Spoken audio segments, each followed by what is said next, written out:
বৈষম্য বিরোধী ছাত্র আন্দোলনের পক্ষ থেকে 3 দফা দাবি। আমাদের প্রথম দাবি, মাহাদি ও শরীফকে নিঃশর্ত মুক্তি দিতে হবে এবং ওমর ফারুক সহ সকল হেনস্থাকারী পুলিশ ও প্রশাসনের কর্মকর্তাদের বিরুদ্ধে তদন্ত কমিটি গঠনপূর্বক শাস্তিমূলক ব্যবস্থা গ্রহণ করতে হবে।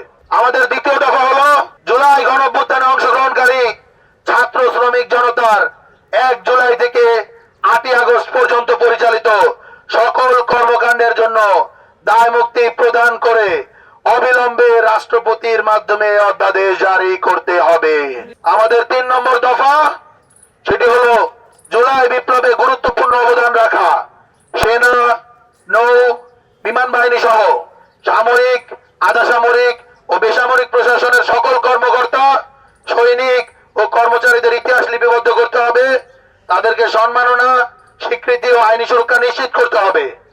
কর্মক্ষেত্রে তাদের যাতে হয়রানি বন্ধ করা হয় তার জন্য একটি স্থায়ী কমিশন গঠন করতে হবে এবং 2009 সালের 25 ফেব্রুয়ারি থেকে ফ্যাসিবাদের রোষানলে পড়ে সশস্ত্র বাহিনীতে পদোন্নতি বঞ্চিত যে অফিসাররা রয়েছে দ্রুত তাদের পদোন্নতি এবং গুরুত্বপূর্ণ সংবেদনশীল পদে তাদেরকে পদায়ন করতে হবে।